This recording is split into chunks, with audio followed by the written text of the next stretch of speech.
And now let's welcome our elected county council member from Hawaii who won a partisan race as a Green candidate, Keiko Bonk, Abramson. Thank you. Thank you very much. And thank you for inviting all of us to this event. I come from rural Hawaii, the island of Hawaii, the Big Island. I'm in a district that is basically as large as Oahu, but it has about 5,000, a little over 5,000 voters. To understand why I won is a little bit complex, but at the same time, I'm going to try and simplify it. The conditions, number one, were right. I grew up on the island that I ran on. I came from a political family. My mother is local, and my father is Haole, but he's been living there for about 45 years. He came from New York, where my mother met him after the war. My father's a Haole, like I said, which is a white person or a foreigner, and he married a local girl, and they came back to Hawaii in the late 40s. My mother brought him back to Hawaii. Now that's a factor in the area I ran. I'm a mixed ancestry. It's a political reality on the island of Hawaii that people vote by race. Now we can debate whether that's something that I should even be considering here at this point or telling you, but it's a reality, and that was one condition that helped me a lot, because in my district there are all different kinds of ethnic groups. Basically, before I even started or thought of running, I consciously checked out what the ethnic divisions were and realized that it wasn't what it used to be, and it changed from being predominantly local to majority Haole district, which was kind of interesting. Then Native Hawaiians, and then the smallest factions were the others, Japanese Americans, Filipinos, Portuguese, and other ethnic groups in Hawaii. So anyway, I can touch more on that later if anybody wants to talk about it, but the history of my family is really important, because that was one thing, that was one condition that set me up. Another condition that set me up was the fact that my parents had given me some name recognition. Both of my parents had been involved in party politics as well as liberal type politics of all sorts since I can remember. As a young girl, I watched my parents run people and lose constantly. And I watched how they ran and also got actively involved. By the time I was old enough to vote, I actively campaigned for the McGovern election. And that was the first time I went to a political party convention. That was 1972, and I think Ira probably remembers. There was an attempt in Hawaii to take over Democratic precincts and organize young people from colleges and even high schools to take over what is a one-party state right now. Hawaii basically at this point has no real power in the Republican Party, and it's become a Democratic Party state. Now okay, I'm getting a little sidetracked here, but I'm as old as the political Democratic machine. In about 1954, when I was born, was the year that the Democrats did a pretty radical change in Hawaii and took over from the Republican Party. Now, Linda mentioned plantation mentality. If you're going to understand anything about the Green Party in Hawaii, you've got to understand the history of the Democratic Party in Hawaii, because in essence, we're kind of targeting the island of Hawaii in the same way that the Democrats targeted their initial campaign to take over the Republican Party. And it's a real grassroots attempt to strategically take over. It's almost, I wouldn't say it's militaristic or that, you know, in any way, but it is something that we're carefully planning on a district-to-district level. Now, I mentioned the fact that both my parents are involved in the Democratic Party. Up until last year, I was a member of the Democratic Party. I attended the last county convention. I went to the state convention, and I was going to go on to the national as a Jerry Brown delegate.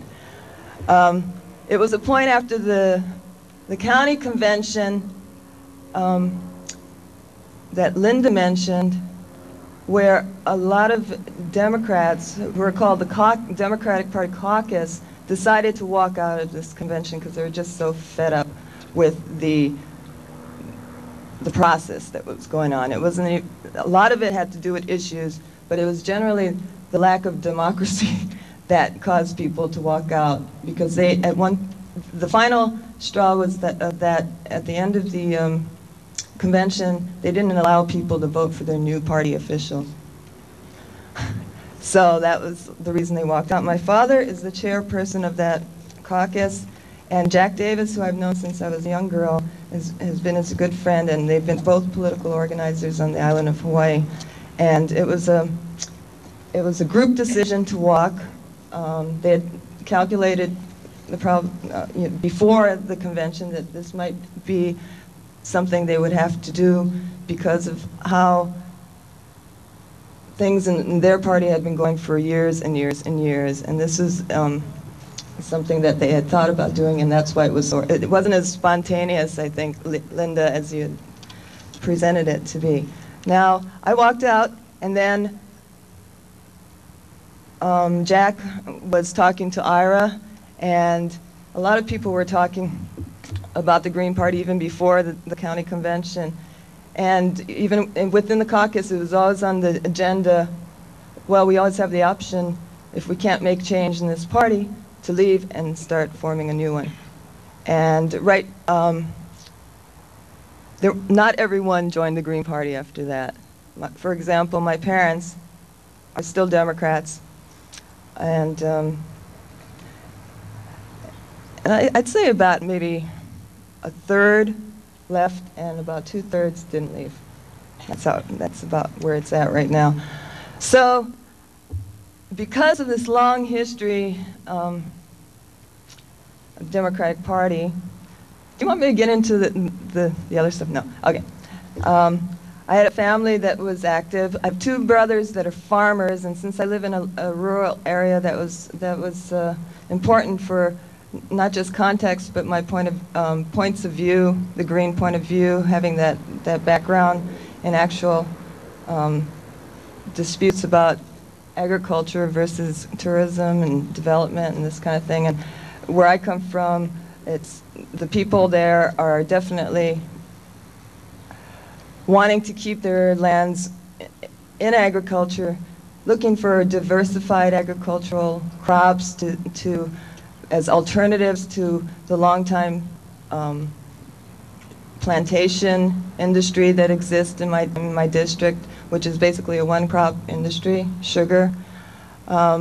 People there knew my brothers because they farmed the land for years and years, and they knew my parents because originally in the southernmost tip of that island is where I was conceived, and my father and mother lived when they first moved to that island. So history and the length of time that I've been identified with that island was probably one of the biggest conditions that helped me win. The other big condition was the fact that the incumbent I was running against, the Democrat of Hawaiian ancestry, was not doing anything to impress his constituency in office, and he was not campaigning this year. He thought, last year I mean, he thought that he had it made and he was going to win just on the fact that he was an incumbent. He, in the primary election, he had a really close race with the other another Democratic candidate, and he still didn't think that he would have to run. He won anyway, but he still didn't think he would have to fight in the general. And so every day I would wake up after the general election started and think, well, is he going to start today? And he just didn't start campaigning. Okay, he didn't work, so that was a good condition. All right. When I decided to run, there were two other Democrats from the caucus running against each other. They were from this sort of liberal background. One was a Hawaiian woman, the other was an environmentalist that were splitting the votes. They were splitting their votes. I don't know how am I getting too detailed, or are you interested in these things? Okay. There were two liberal Democrats in a four-way race, and they were splitting their votes amongst themselves. So it looked like the incumbent would benefit from that situation. Now, these two liberal Democrats were consulted actually by Jack Davis and by other people that they're associated with, and initially asked for either one of them to drop out so that the chances of the one of them winning would be better. At the time, he was courting Ed Clark, who is the environmentalist, and looked like he had the better chance to win, to come and move into the Green Party because his philosophy is green, basically. But being an old-time Democrat, he just couldn't do the move, and I think it was a psychological thing. And anyway, but he wouldn't do it. And the Hawaiian woman that ran had a history, and she still has history of being a strong sovereignty person, and she felt like since our district has Hawaiian history and roots, that she should be the one to run, and that she was definitely the representative of that district, being born, raised, and living there for 67 years. So there was this conflict amongst them, and I talked to them both and said, look, if one of you don't drop out, I'm going to have to run, because you're going to lose. And the reality here is the Hawaiian woman understood it, and Ed didn't. And we all made an agreement that I would stay out of the primary race and let them fight it out. And then if either one of them lost, I would start my campaign. And I thought about it, and we all thought about it, and it was a strategic move for me to lay low during the primary and then come back, come on really full on with a media campaign during the general. Now this worked to my benefit because I had a low budget campaign. And if you're going to run a primary election and then a general election, you have to have a larger budget. So it worked out pretty good for me in the long run. But what I did do in the primary was start my organization, and my brother, who's a farmer on the island of Molokai, had a great idea for me. He said, look, you're going to be trying a grassroots campaign, why don't you try doing this? I'll give you 2 tons of sweet potatoes every week. I'll ship them over to you, you pick them up, you put them in bags, start going around the whole district and distribute them for free. And then that's a good way to approach people. And knowing Hawaii, all those people that know Hawaii, like Nikki and Linda and Ira and Karen, there are customs in Hawaii about giving to introduce yourself. So it was a perfect way of approaching people, strangers sometimes, and even familiar people, my relatives, and it was a real grassroots way of, I guess, spreading aloha in a way, yeah. So I started this strategic plan during the primary knowing that I couldn't make everyone's home because it's so rural that sometimes farms are spread out, and just too much to find everybody's home, I had to figure out a plan to meet people, as many people as possible on a day-to-day basis. So I targeted mini marts and the post offices in each section of my district, and there are a lot of them, I guess, from the three areas of our district, which is South Kona, Ka'u, and Upper Puna. And I would go to the mini marts and 1,000 feet away from the post offices and wait for everybody I found out what time everybody came to get their mail. I sort of worked on their schedule, and I'd stand there, hand out my sweet potatoes, and talk and pass out the green platform and answer questions as best I could. So during the primary, that's what I concentrated on, and I did that every day. And also, I forgot to mention this, but when I did decide to run, my father decided to quit his job and take a leave, actually, from his job and work full-time on my campaign. My mother worked full-time on my campaign, and my husband also worked full-time on my campaign for 3 months. So, and then my brothers did a part-time thing.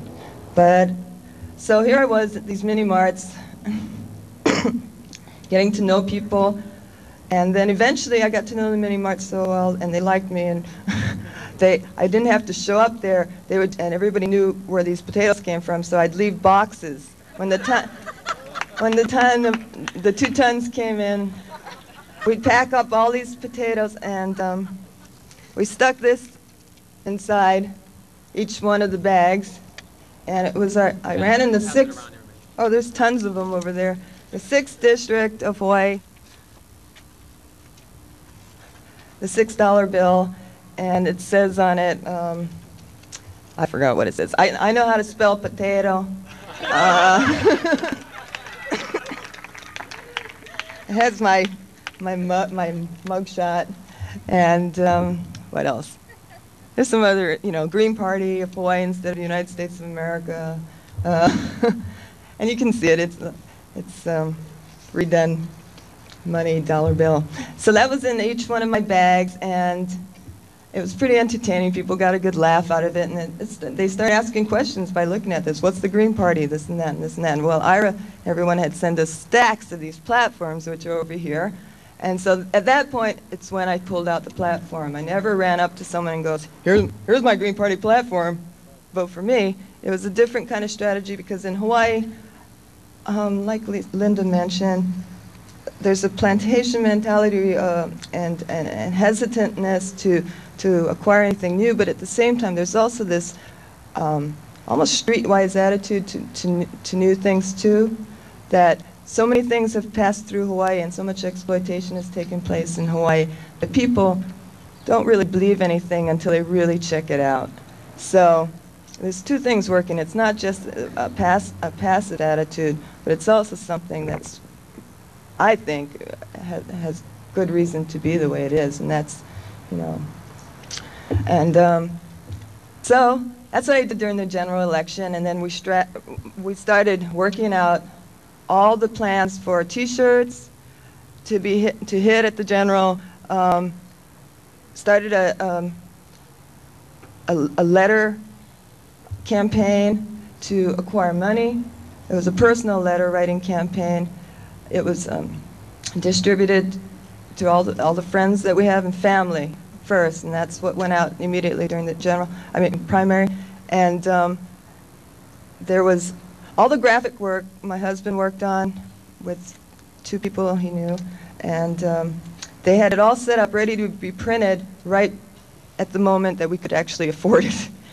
We started figuring out our budget and while we were laying low, and I was going to mini marts, and we figured in order to beat this guy, we had done some research on him. He had spent $62,000 in his first campaign, that realistically I would have to get at least about $10,000 to run my campaign.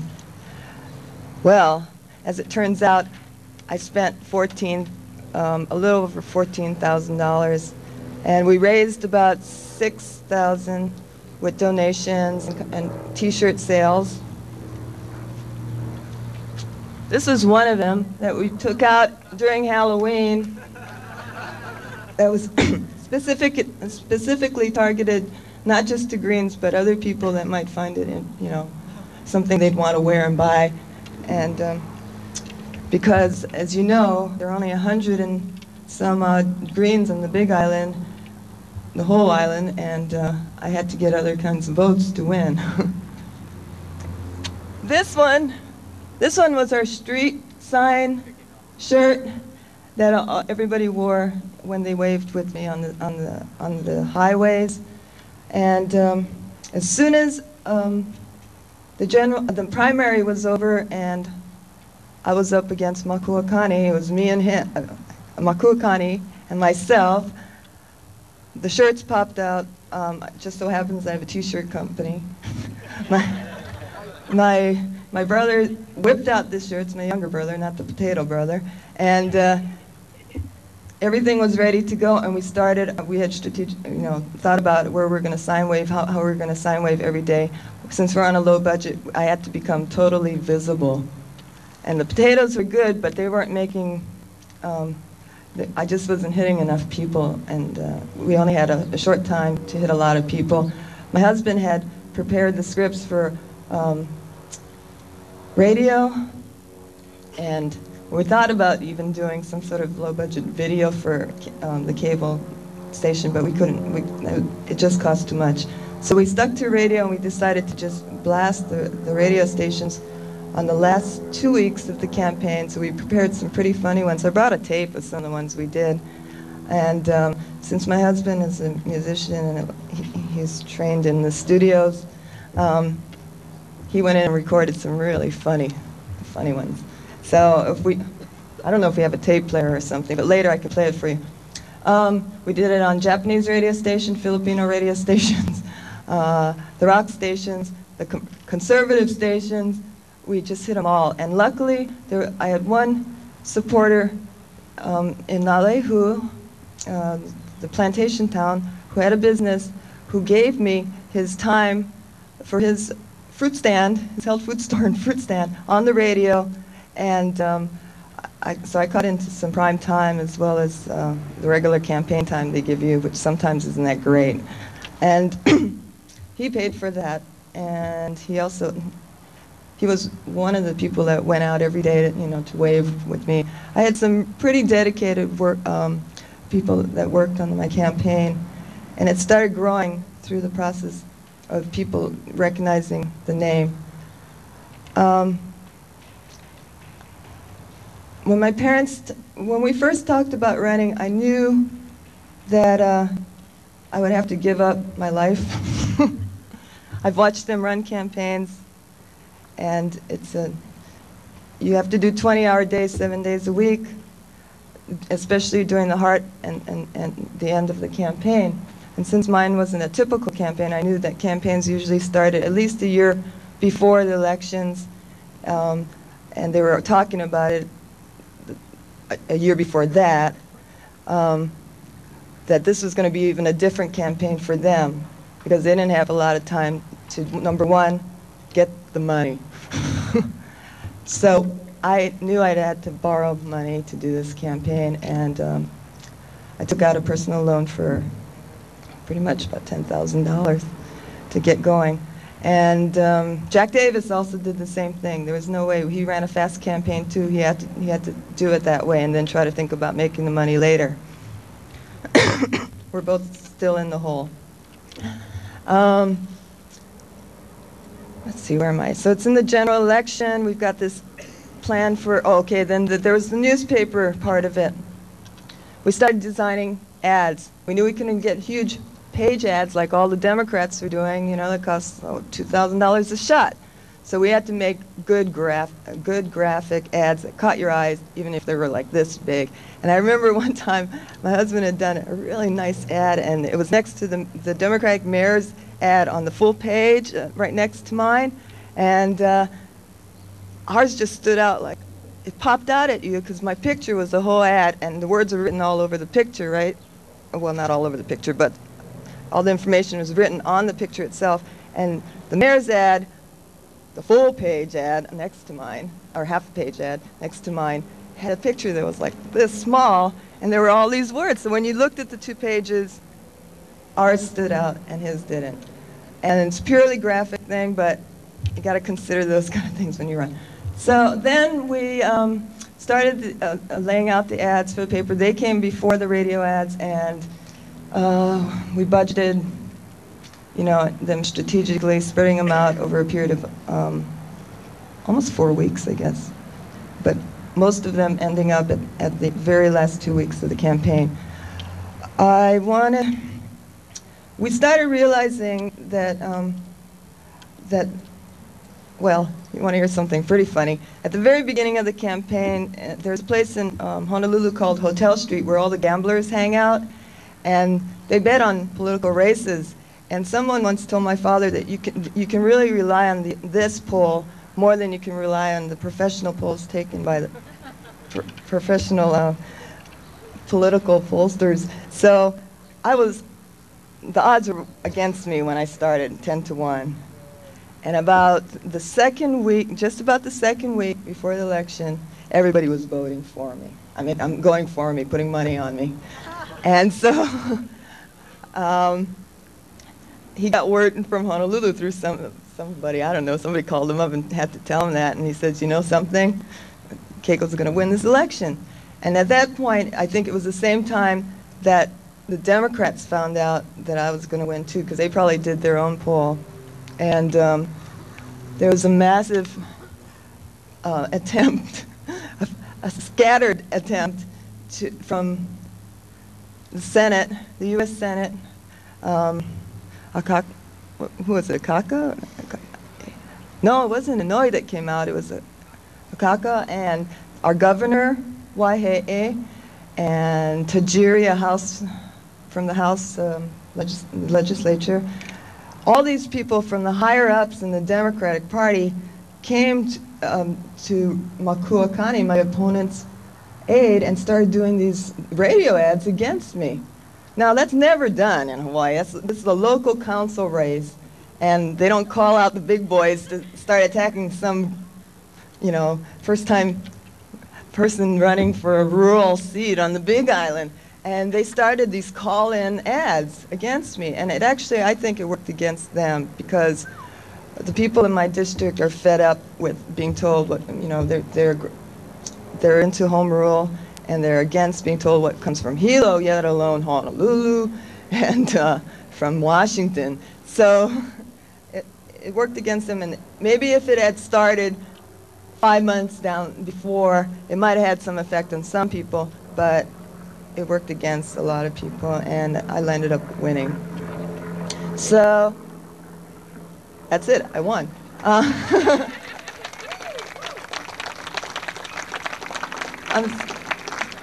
And another, I mean, I have to say this, I didn't win because myself, there were a lot of people that helped me every day, and it was, there was hardly any work. My father got sick for the last 2 weeks because he was out in the cold every morning, and those things go down when you're campaigning. So, if you have any questions. We're gonna take questions from all candidates at once. Oh, I'm sorry. So thank you very much.